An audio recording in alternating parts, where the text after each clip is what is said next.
Good afternoon, everyone. My name is Dr. John Taborn, and we want to welcome you to, again, for some of you who've been to the talk we had last hour from Dr. Sharon Milgram, our Graduate Professional School Fair. In particular, we're going to invite you to welcome you to this presentation for MD PhD, Is It For You? And I'm very excited to have this opportunity today.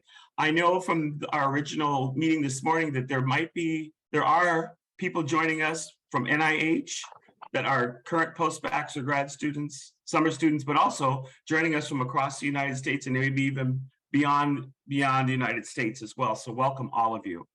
Our goal today is to hope that you have some overview and some opportunities to ask questions about thinking, for those of you that are considering and thinking about applying to MD PhD programs.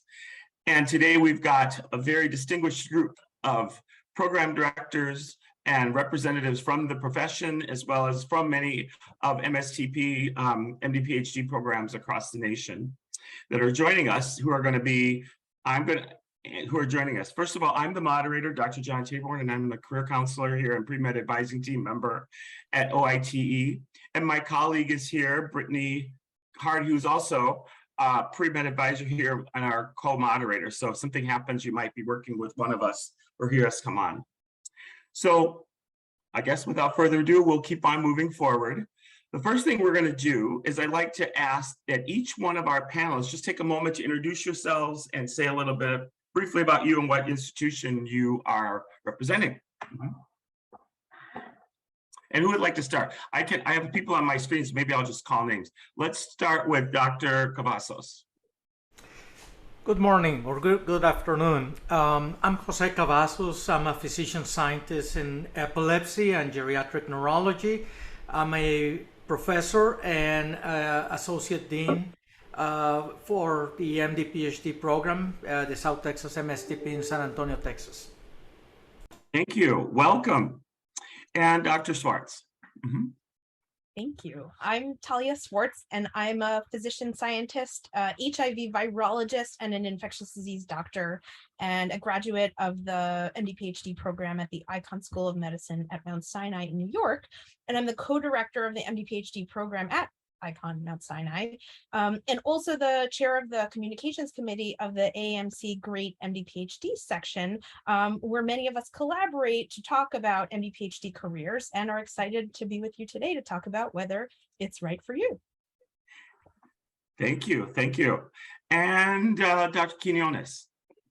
Good afternoon. I'm Cathy Quinones. I'm with the Emory MSTP program, and just a little bit about my background. I have spent my whole career working with students from undergrads to now MD PhDs. I feel like this is my terminal degree because I am now have worked with postbacks, undergrads, and everything in between. So welcome, and I'm really looking forward to answering whatever questions you may have.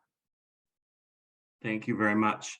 And we have Dr. Sullivan. Oh, wait a minute, Dr. Frost here, Baker Frost. Sorry about that. I'll get right to you. Good afternoon, everyone. I'm Deanna Baker Frost. I'm an assistant professor at the Medical University of South Carolina in Charleston, South Carolina. And I'm a physician scientist. A rheumatologist is my clinical training. And then I have a basic science research lab. And I graduated from the MD PhD program at the Medical University of South Carolina in 2012. Wonderful. Thank you very much. And we have Dr. Sullivan. Great. Thank you so much. Great to see everybody here. I see a couple people are from Nigeria, so you've come a long way. I guess it's evening there. So I'm with the MD PhD program at Washington University in St. Louis. Been with the program for about 28 years now. My background is in Spanish literature, so I'm what happens when you aren't good in science, you end up running programs instead. Good. We need all people to help everybody to move on to this next career. Thanks very much for those nice introductions. Well, let's get started then, moving a little bit more into the beyond our introductions into the sort of the heart of our panel today. And I'd like to see, the first question is, can you just give a brief overview of MD PhD programs and to help our applicant or help our audience understand if it might be right for you, a brief overview. Who would like to start with that? I will give an overview, and I encourage all of my fellow panelists to chime in and share the description. But it's a really unique path, the MD PhD training. And in some, we're looking to train physician scientists, and the concept is that physicians are looking to treat patients, and physician scientists are looking to advance the potential for treatment of patients. And so physician scientists are using their clinical understanding to inform science that can either be basic science, clinical, translational, across the spectrum.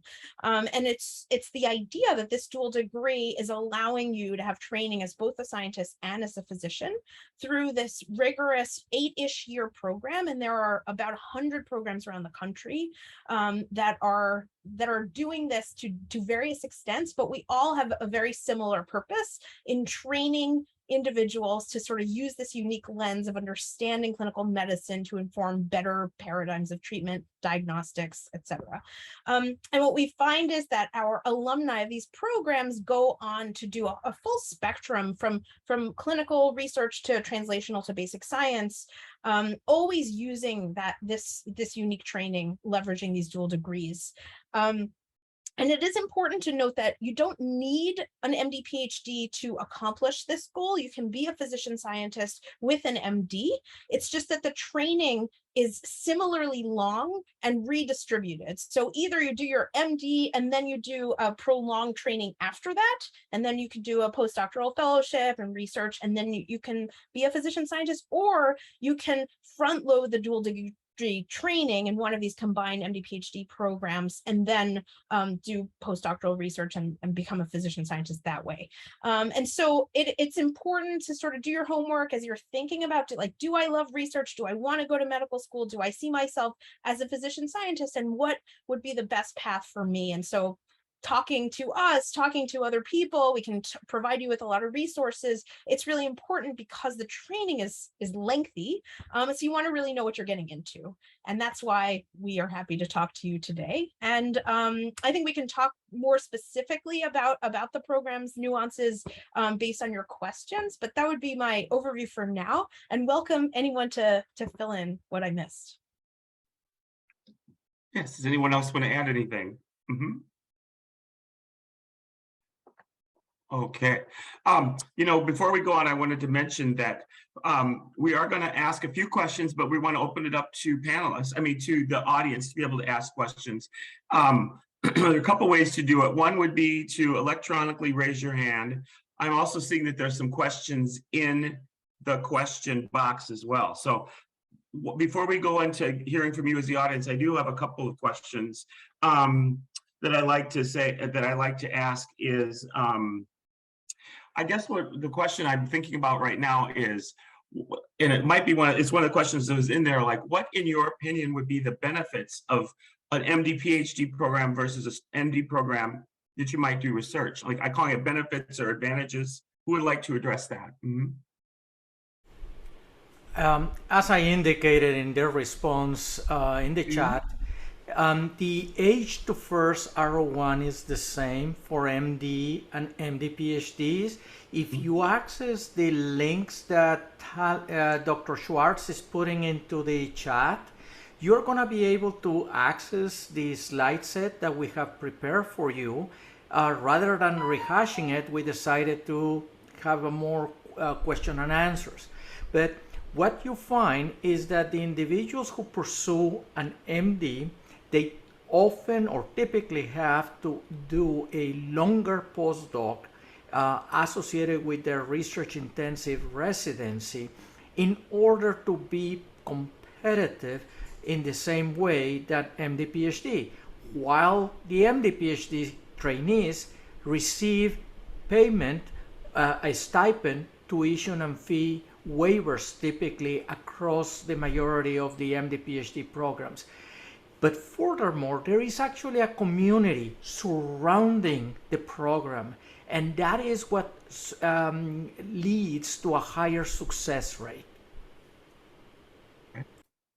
Thank you. Before I just have one more question, if we can get a little bit into this. Like, in terms of applying to MD PhD programs or MSCP programs, what are you looking for in candidates in terms of qualities and even a little bit in terms of application? What are you looking for? Just so the audience has a little bit of understanding of what kinds of, training, preparation, clinical exposure, those kind of things. What would be helpful for you to know? What are you looking for in candidates? Who'd like to take that one? I can start, and I would love for all of us to contribute. Okay, sure.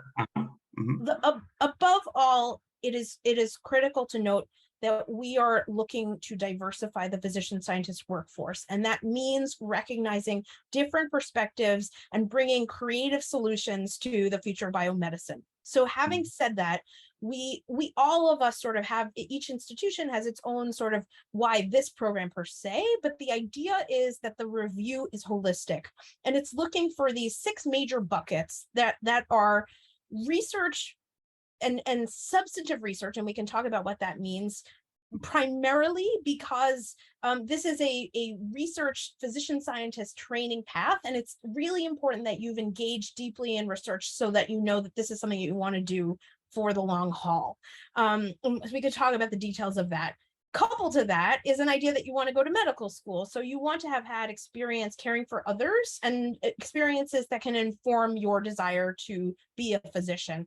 And then those two things, bridging those things, having done research, really deeply being committed to research, having done clinical work, being deeply committed to that, is this idea of a physician scientist career motivation. So it's not just that you've sort of done research and you've done some clinical work and you think they're both good, but actually that you have a narrative in your head about how you want to bring these dual trainings together for your career. And it's very helpful to have physician scientists, role models, people who are doing this. They don't have to be in the same field, but this concept of how people are using their clinical training to inform their science and what their research is doing to bring back to the communities that they're treating.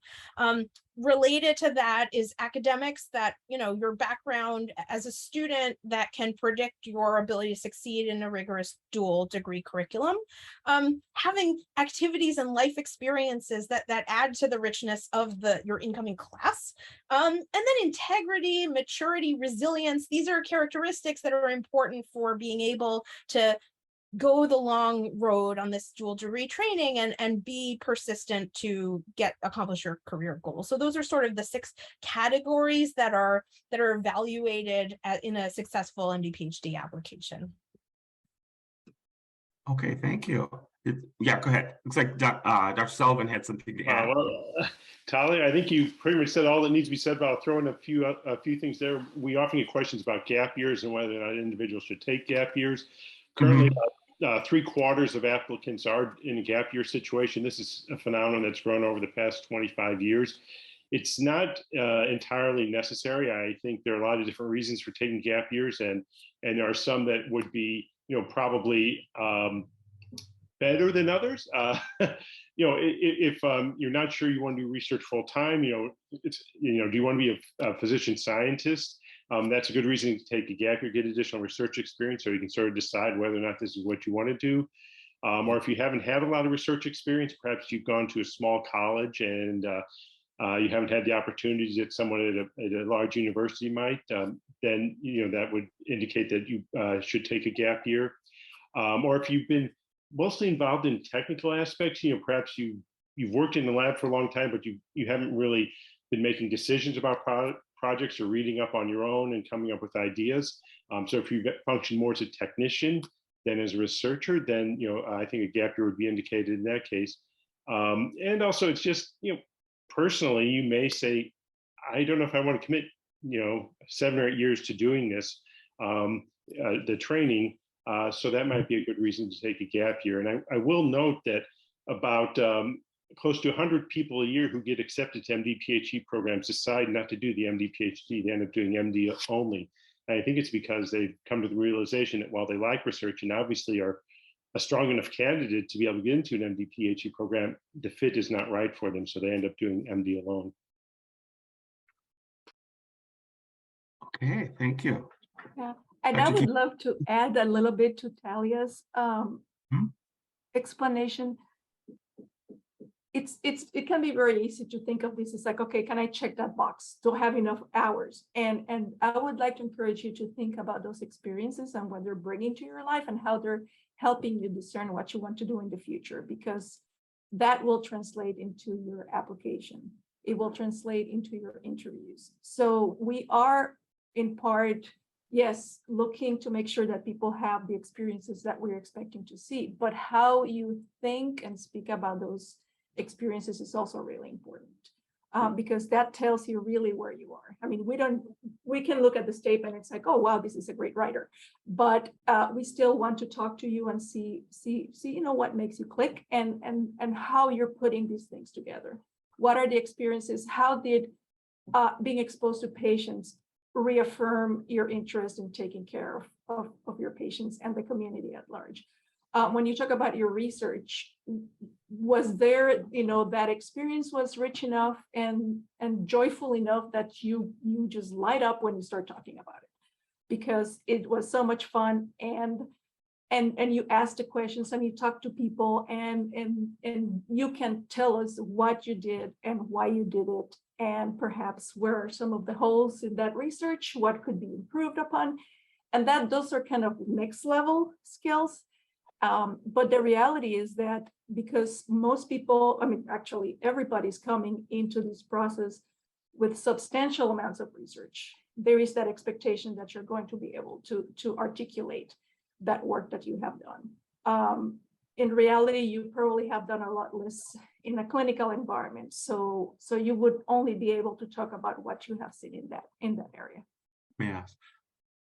On that note, Dr. Quinones and others, a question we get quite a bit, and then we'll go to the audience questions, even though some of them are already popping up, is like, what kind of experiences and how much clinical, sort of that clinical direct patient care would be, I'm calling is needed, or what's desirable for MD PhD, because a lot of our trainees are trying to balance research and getting that, but they kind of want to know, like, what kind of experiences and what would be important for you all to know? Mm-hmm.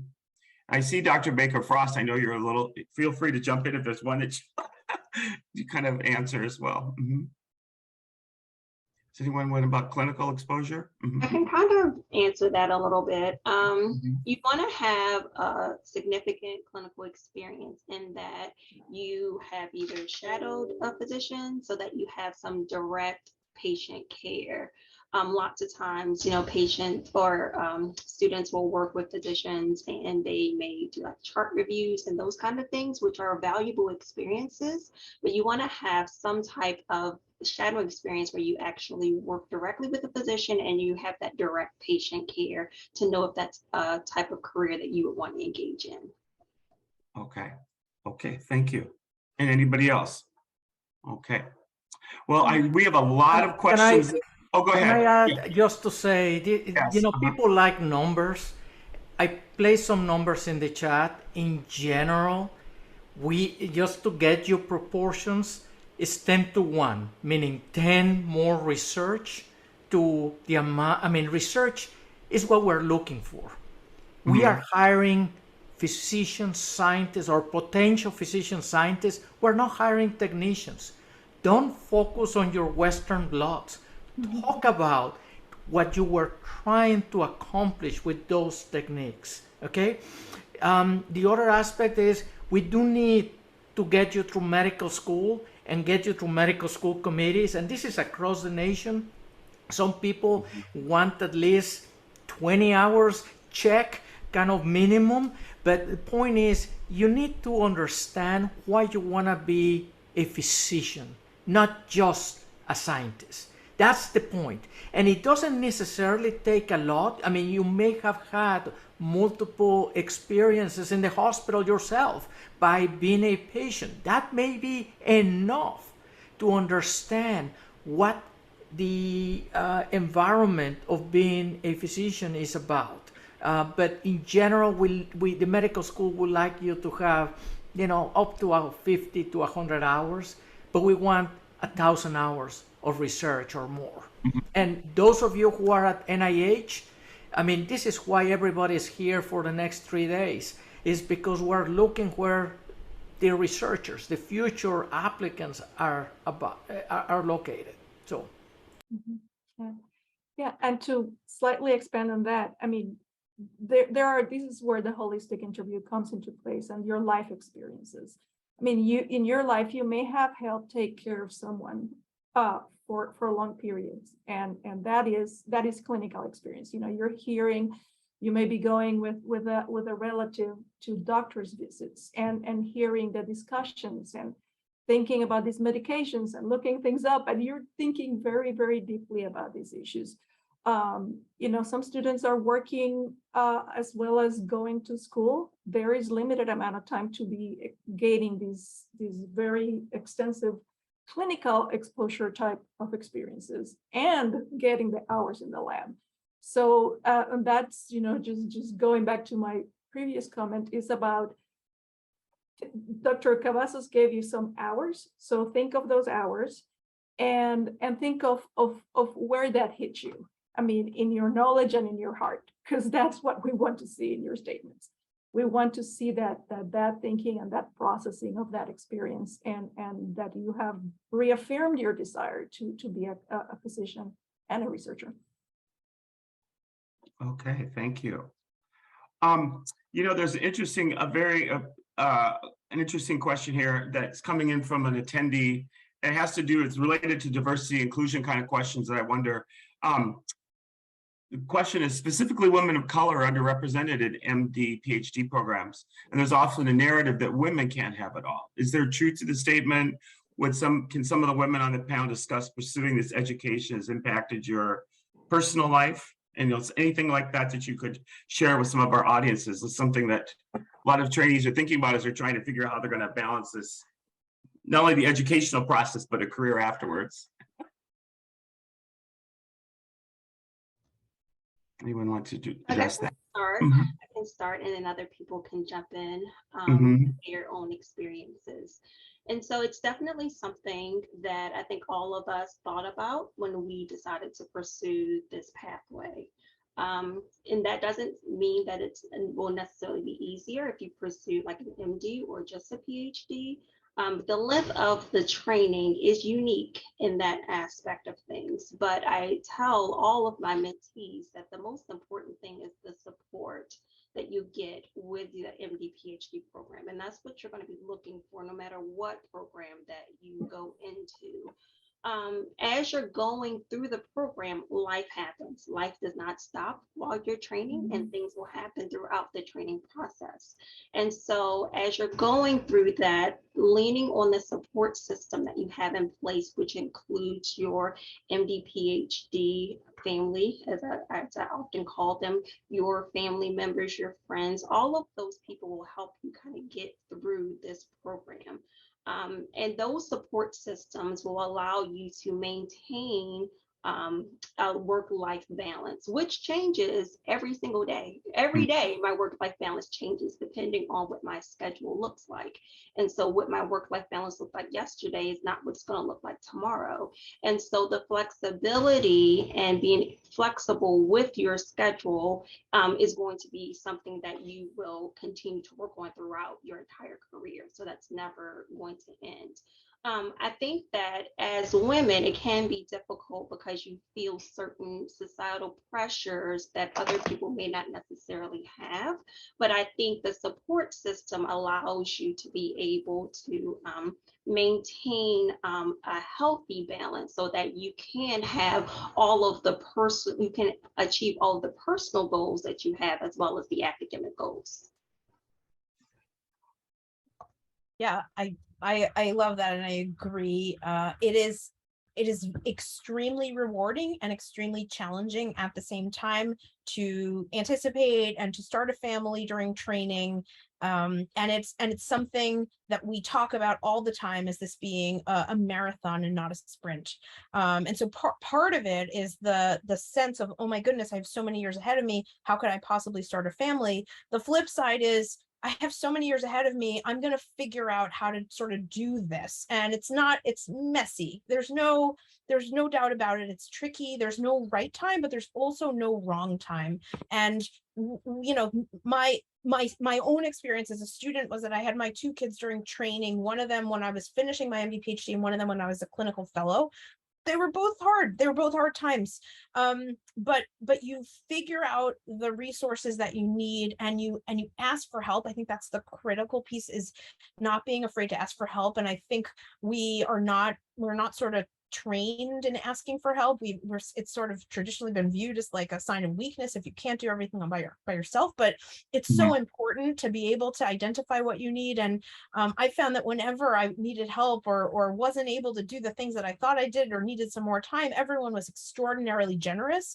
And it was that getting into that mode of realizing like, I can do this. I just need to figure out some creative solutions. And I think helping sort of be humble and figuring that out actually makes you a better physician, scientist, educator, human being in general. And so I think we need to talk more about it. I think it hasn't been something that we've talked about like, how do you do this during the process, but it's critically important. And more people are recognizing that it can be done and are doing it and are forming communities. And so in individual programs, there are parent groups. And also the beauty of social media has been allowing people to come together across the globe and sharing experiences as they go through this training and figuring out creative solutions to things. So I think the more we talk about it, the more we can come up with ideas and the more we realize that it is possible. One Yes. thing to add, clearly, you start hearing repetitive things. Wellness is important. Community is important. Peer support is important. But there's another competency that we talk about and we emphasize in MD PhD programs, and that's time management. You need to understand how much time you need to devote to something. I mean, a paper can always be better. A lecture can always be better.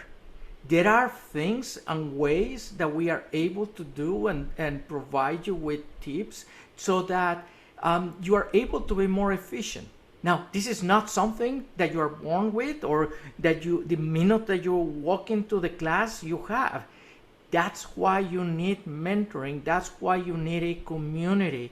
That's why others, peer support, vertical support, and horizontal support is so important. That's what's missing when you are an MD student trying to go through this process by yourself with a relatively limited community, perhaps some mentors, but a smaller peer support, because not everybody is pursuing what you want. Yeah.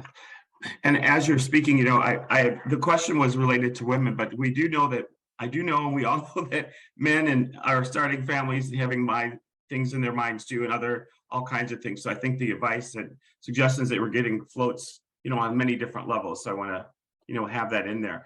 There was a very interesting question here. It's kind of related to that. I'm going to paraphrase it. It's kind of related to that. Along the journey, I'm going to say, to an MD PhD, how did you, in a sense, enjoy the present and not treat it as, I will be happy. Will I be happy when I'm done with this?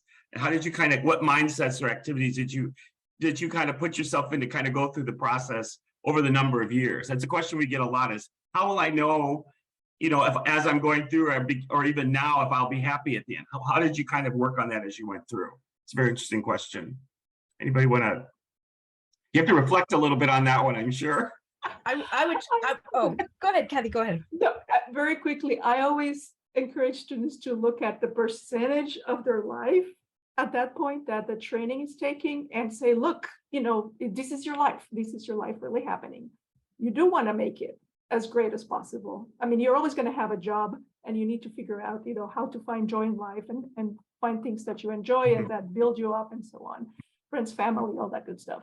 So you need to start doing that now, because this is not a rehearsal, this is your life and it's going to get busier and busier. So you want to develop those time management. I absolutely agree. Those skills and that sense that I deserve these things. This needs to be happening to me right now, and I need to find the time and the resources to do this, because this is what makes me a whole healthy person. And you keep doing that for the rest of your life. Talia. Yes, agreed totally. And because this training is long, and I think in biomedicine, all training is long, you have to love the journey. It can't be about the destination. And the reality is that there is no destination. The destination is the process. And so each stage brings new challenges, and so you can't just say when this happens then I will whatever, because there's going to be new challenges that arise with the next phase. And I think the beauty of this program, just like we talked about with sort of starting a family and not delaying it, is that you're not delaying life, you're living life. And if your goal is to be a physician scientist, you're doing that as a student. You may not be doing that in the exact setting that you ultimately aspire to, but you're using the skills, you're building the skill set that you're going to need for your career. And so you have to build the community, form relationships, take time to see your family. There will be times when you'll be more busy than others. There will be times when you're going to be able to take more time out of work than others, and you'll see that there will be this cadence to your training. But it's really important that you not delay life, because you'll just delay it indefinitely. And so being okay with that, it's a mind shift. You've always been in your education, when I graduate, when I do this, that's Right. sort of been the way that things have gone. This is the long view, and you have to enjoy it for what it is. It's not always sunshines and lollipops, but it's if you love it, it's amazing, because you're surrounded by a community of people who are like-minded, come from different backgrounds, have different perspectives, but all bring this passion to their training and their future career. So it's great. But if it's not what you love, if you find that it's a drag and this seems excruciating, then that's really helpful information, because it means that you should try to think about something else. You don't want to subject yourself to a very, very long training in something that's going to make you miserable. You want to put yourself in a very long training that's going to be exciting for you and driving throughout, not every day, but sort of thinking about the purpose. Why did you go into this? And keep sort of renewing that as you go from stage to stage. Thank you. Thank you. I'm going to swing a little bit back to, and very important, that was a very good question. It's a tough one to answer when you're doing counseling, so I think I'm really happy you all addressed it. Swinging back a little bit more to research. This is a question that I see in here a couple of times. I'm going to kind of phrase it. Does an applicant have to know what kind of research they want to do when they're applying to MD PhD program? This person says, if I work in a translational science, but I'm interested in other fields of research, will that be looked down upon? I'm going to add one thing. Sometimes people want to know, do I have to do translational or clinical research, or can I do research in other fields? So I'll let you go with that. Who would like to address that or start addressing that? I can just talk a little bit about my kind of my journey to where I am now. So I had no idea of what type of research that I wanted to do. I had done research, in college, but I had no idea what type of research I wanted to do in my PhD years. And so I had an idea in medical school, things I was interested in, but I had no idea exactly what lab that I wanted to do my work in. And then after rotating in graduate school, I kind of settled on a lab, which was very fortuitous, because that's actually now exactly what my career is, which doesn't necessarily always happen that way. You don't necessarily do your career doesn't necessarily match what you do your PhD in, which is a whole separate question. But to answer the question, no, I don't think that you need to know. I think the enjoying part of this is, exploring different ideas and exploring different topics, because you want to find something that you're passionate in. And I can tell you that your likes will change over time. So what you may find enjoyable right now may not necessarily be what you find enjoyable 3 to 5 years from now, even, especially as you're going through and you're learning more in graduate school and learning more about different disease processes and all types of things. So there's still lots of learning to take place. So I often tell people the better thing is to keep an open mind, because you never know what's going to pique your interest. And so being narrowly focused on a certain type of research or a certain type of project may hinder you, because you will not be open to other ideas that you may find more enjoyable than what you are currently doing now. Okay, thank you, Dr. Baker Frost. Anybody else have something to add to that? Okay. I'm just going to circle back to a little bit. I guess the more specific question is, do they have to, I'm thinking about the applicants when they're getting ready to apply and push the button. Do you have to be writing about and specifically stating what are your research interests in your application or secondaries? That's what more directly to, to get the attention of the committees. No, Not really. I mean, it's great if you had a family member or personal connection to a particular disease, and since you were 10, you wanted to become X. That's awesome. That's one range to someone who really just wants to make a dent in biomedical research.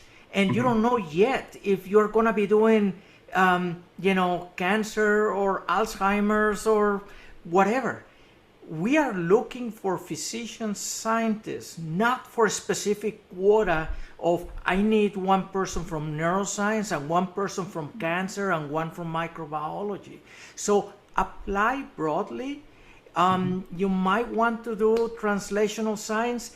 Well, I put a figure from the AAMC outcomes study showing the type of research that people do at their end, at their careers, and it is a broad spectrum, all the way from bench science, which is what the majority of us were trained on, to clinical science, to patient outcome research, to other types, social sciences, etc. In my career, I have published significant number of manuscripts, meaning 10 or more in each of these, but all of them are related to my area of expertise, and that is because curiosity is what matters, what we're looking for. So you make a thread and make a dent on a particular disease, and you become really the expert.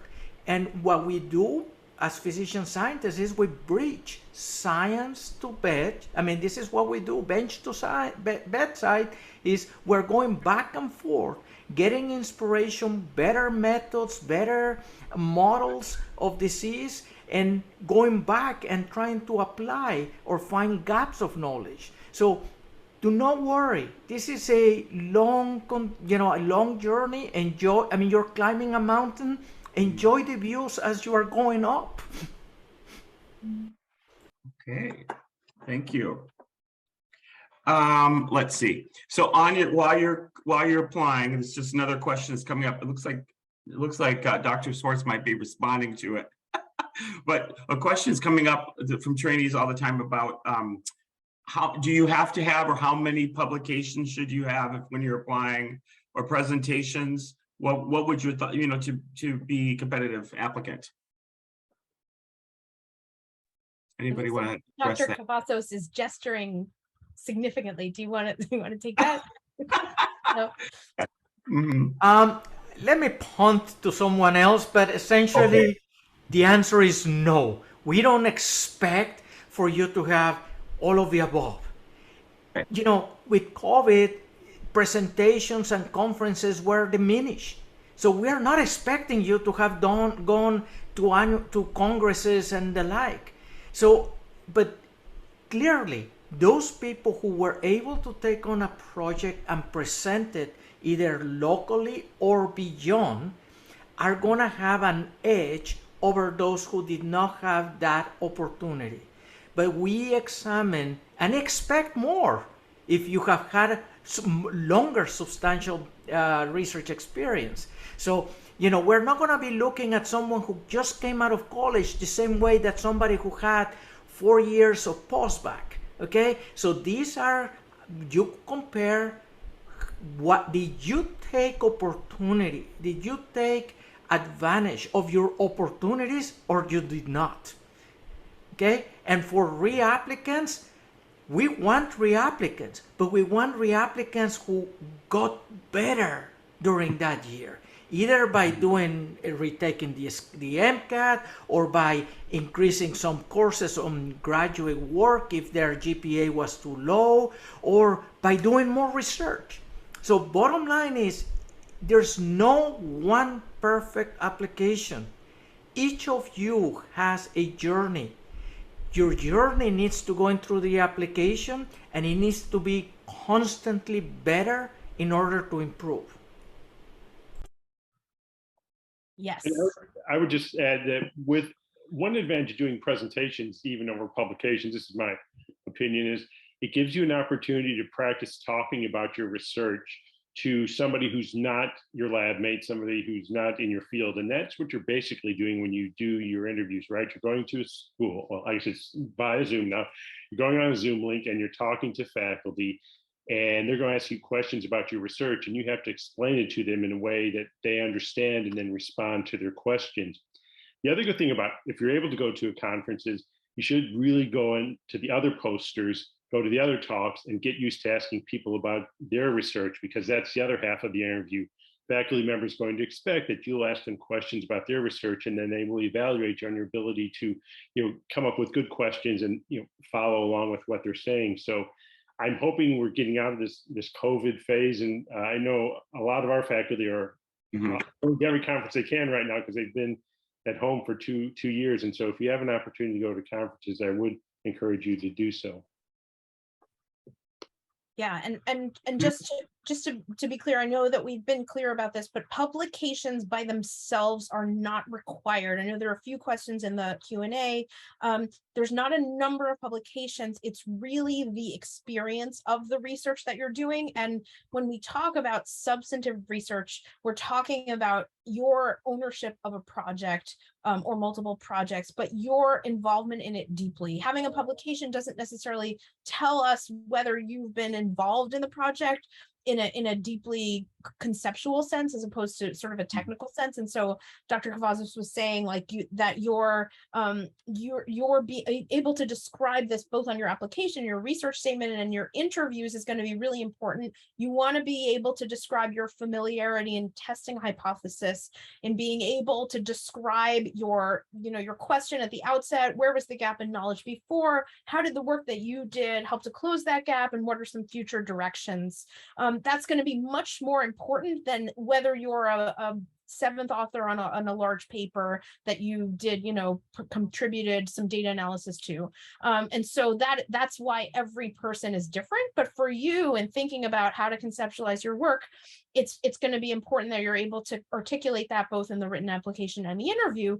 And so doing poster or oral presentation at conferences is a great way to practice that. Not only is it a great way to practice that, but it also looks good that you have experience having done that. So this is a very important skill for you as a scientist. And so it'll be a very important skill for you. Is this something that is exciting to you and you enjoy? If it's something that you dread, this is not going to be something that you're going to want to pursue a really lengthy training to do, because that's a lot of what scientists are doing. And so there are lots of different ways to accomplish this. You can do this as an undergraduate. You can do this as a post-bac, either in an employed position or through a program. And that's why, every candidate is different. But the important thing is that you feel that you've engaged richly in this, either one research experience or multiple experiences, in a way that you can describe it, and importantly, your role on the project.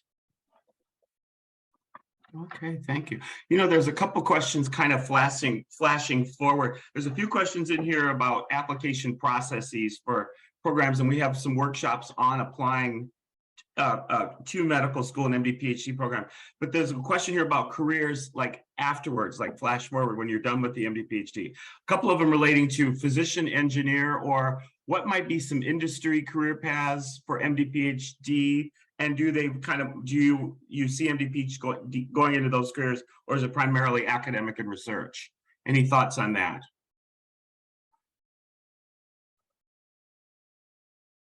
Where do physician scientists kind of going in terms of their career? I know we see it quite a bit. I'm just curious if you all have any thoughts. Yeah, so I have some of my classmates and other colleagues that have gone into industries. They work at pharmaceutical companies. And they either do research and development at the pharmaceutical companies, or they lead research teams there. So that's definitely an option. I have a number of colleagues that did decide to stay in academic medicine. whether they are actually have an active research lab versus do more administrative work in the hospital from that aspect. So I've seen that side of things. I have colleagues that actually work in insurance and work with insurance companies.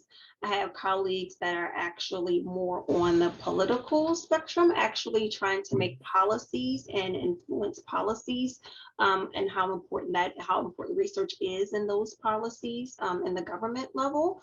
So, I think the great thing about MD PhD, and part of the reason why I decided to pursue the degree, is that you have so many options. You're not limited by any one of those things. Anything that you are interested in doing, because you have the training in both of these degrees, that you be well sought after to do any one of those options. It'll just be a matter of what you're interested in, what you've been exposed to, and kind of talking to people in those areas as you go along. But, I think the most important thing is to focus on getting the training. And after you get the training, almost the world's your oyster, so to speak. Okay. All right. Thank you. Let's see here. There's quite a few questions in here related to what to do during a gap year, and should you do a master's? One of them is if your science GPA, your GPA might be a little lower and you want to do that during your gap year, or should you look at doing a master's before you apply? And is it wise to do research during a gap year? I call them bridge building years because that's the way I kind of think about it. But I'm curious if you all have any thoughts about those applicants that really see this possibility, but want to know if there's a wise way that you kind of seen big successful for MD PhD applicants. Is there any thoughts that you have about what would be some good ways to spend a gap year or two? I'll put in a plug for the NIH IRTA program. That's a great way to use that bridge. I think it's a fantastic program. We love the applicants we see who come through that program. And so if your deficiency, let's say, that's the wrong word, but if you feel like you need more research, then something like that's what you should do. I rarely see people do master's degrees in gap years anymore. I don't know if that's the same experience other folks are having, because I think people are well prepared as undergrads. And so sometimes they do masters like a post-bac program, and it ends in a master's. That's one thing we do see, yeah. Okay, yeah. And post-bac, I guess one challenge with like doing post-bac, I mean, if you feel research is where that's where you need to work on, and your coursework is fine, then I don't know that I would take any additional coursework. First of all, it's going to cost you some money.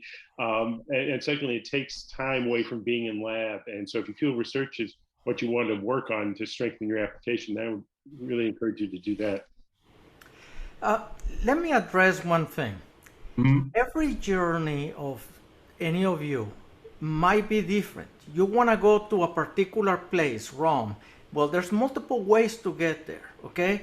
So for some people who have GPAs that are under 3.0, you might need to do a graduate work level master's coursework to show that you are capable.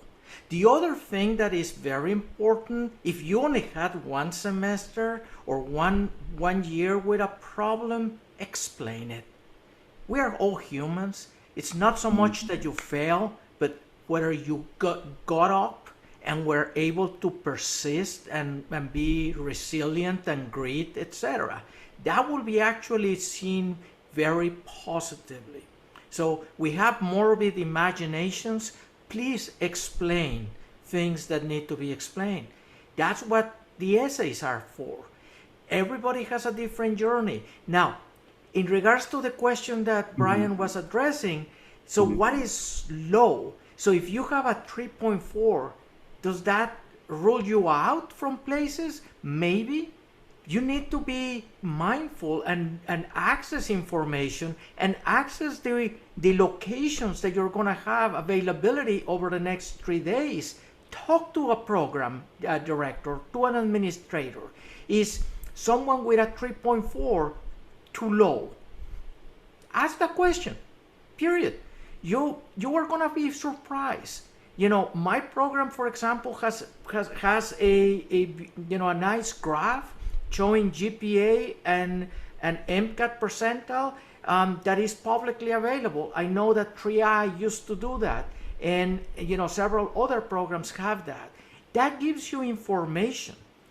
But bottom line is, if just understand how competitive you are. If you have a 500, not everybody is going to take a look at you. And you need to understand that maybe a journey might be to become PhD first, if you are so doing a master's, and then apply to medical school. Every year, there's 120 PhDs who start medical school. Okay, there's 600, 700 this year, 700 MD PhD trainees. So that's a substantial different road to get in. Okay, and quite a few people apply also from medical school internally into MD PhD programs, but the policies are going to be very different from program to program. This is why we have exhibitor booths to talk, and we will be there. The majority of program directors are here. So what you need to do is, if you have a very strong geographical perspective, look at the schools that are going to be there and try to ask those particular specific questions to the program directors over the next 3 days and administrators. Yes, that is wonderful suggestion. I hope you all who are listening do that. That's why we have it. It's nice that it's virtual, but the virtual rooms are open. You can ask, pose questions, introduce yourself, learn a little bit more about each program as well. I'm looking at the time. We've got about another 5 minutes, and then about another 8 minutes, but we'll be closing up so you can move on to the next panel. There's quite a few questions here that I'm looking at. I'm wondering, because we have some applicants that are applying now, that there's some few questions about like the interview process. You mentioned a few things early, but what's like a typical interview day like, or day or two like for an MD PhD program that trainees can think about that are applying, or people that anticipate that in the future? Will it only be addressing the research, or will they be interviewing with med schools? Anybody want to just kind of talk a little bit about what that might be like? And also, will they be virtual, do you believe, this year? Because of, are you all going back to directly face-to-face? Go ahead. Who would like to take that one? I can start, but I do think it is important that every program is different. So you're going to hear a bunch of answers that that represent the diversity of experiences of different programs. The vast majority, probably more than 90% of MD PhD programs, are going to be doing exclusively virtual interviews in the fall. And probably what looks like it may be a new paradigm is that virtual interviews will be in the fall, and then accepted students will be invited for a visit in the spring. At least that's what the landscape looks like for this year.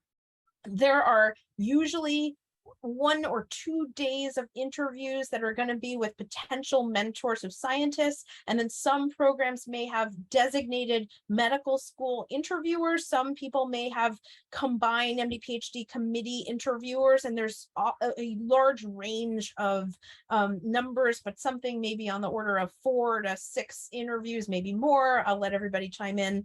And it's going to be really important that you are able to describe this dual degree motivation, your research. You're going to speak to people. You're going to, on your secondary for each institution, you'll be able to indicate your areas, and you want to do your homework when you go to that program to understand the research infrastructure there and what are the strengths of that institution and whether you would scientifically be a good match there.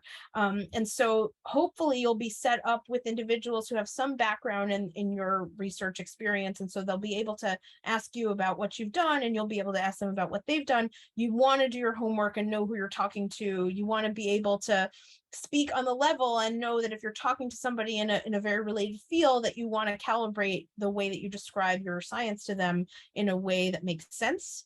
And then do your best to ask some questions about their work, but also about the program in general. So know the details of the program so that you can be well versed in it. Talk to people on the interview day. The other thing that's going to be really important is you want to know if this is a place where you want to spend the next 8-ish years. And so you want to speak to students, get a sense of their experiences. Does this feel like a place where you're going to thrive? And each of the programs is going to have built-in time to interact with students, albeit virtually, but those are critical times to be able to get a sense of if this is a place where you will be able to thrive. Sure. Okay. Well, I'm just looking at the time here. I guess what I would do is, before we thank our panelists for coming, I guess I'd like to just do a quick go around and ask if there's one piece of advice that you want to share with people considering, is an MD PhD for me? You want to just briefly say it, what would that be?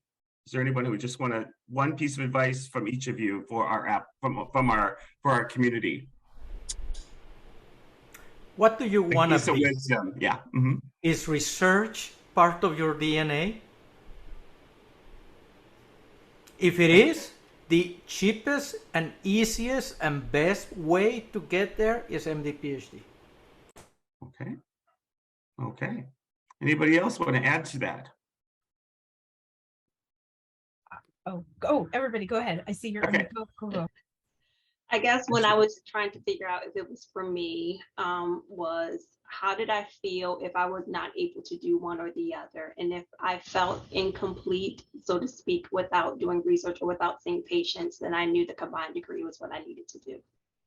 Very helpful. Very helpful. Thank you. Mm-hmm. Anybody else? Dr. Quinones, Dr. Swartz? Mm-hmm. Oh, you have Dr. Sullivan. Mm-hmm. Go ahead. No one can predict what your life is going to look like. I mean, what your career will end up being. But you want to feel like there is nothing else you would rather be doing right now. And while you're doing that training, you're going to be seeing many roads open to you, and that's fine. That's what the programs are there for, to help you figure out what those things are and how you can get there. But for right now, everybody wants to see that you're convinced that this is the one thing you want to be doing. Very good. Yes. Anybody else? Mm-hmm. I would say I agree with all of that. And I think what the framing of this session is it for you, I think is more of an important question to ask yourself than how to be a competitive applicant, because you can't be a competitive applicant unless you've really convince yourself that it's right for you. So I think that's the most important part, is deciding from some of the things that we've discussed today, many of the questions that have been asked, doing your homework, really asking, is this something that I want to commit to myself? That will make you a more competitive applicant, because you'll be able to answer that question through the richness of your experiences. But it's not about convincing other people. It's really about deciding what you want. Yeah. Yeah. And Dr. Sullivan, anything you'd like to add? Mm-hmm. I would just encourage you to enjoy the journey. As everyone's talked about, it is a journey, and stop and look at the view. And when you're going through the interview process, get to know your fellow applicants. They're going to be your peers for the next 5 or 6 decades. And you'll be amazed at how the connections you make through the interview process will be sustained, for years and years to come. Yes. Well, thank you very much. Let's give a round of applause to our panelists. You'll see me doing it here. You might see the other panelists, the other trainees giving you a round of applause. Thank you very much for sharing your advice and your wisdom and everything. I'm quite encouraged as I'm closing out today, listening to what you're saying, especially as we started out today talking about, diversity inclusion is so much value and very important to MD PhD programs. And I think that's another to think about. They're saying, you're hearing today that you want to be included. We want to have you apply and put yourself out there with some confidence, and your variety of experiences will be valuable for you to be speaking from as you're applying. So we have a number of other programs, additional programs that are going on today and throughout the week. We hope you have a wonderful week with us at our Graduate Professional School Fair. And we'll look forward to seeing you at our additional programs. And have a nice day, and thank you for coming. Bye-bye now.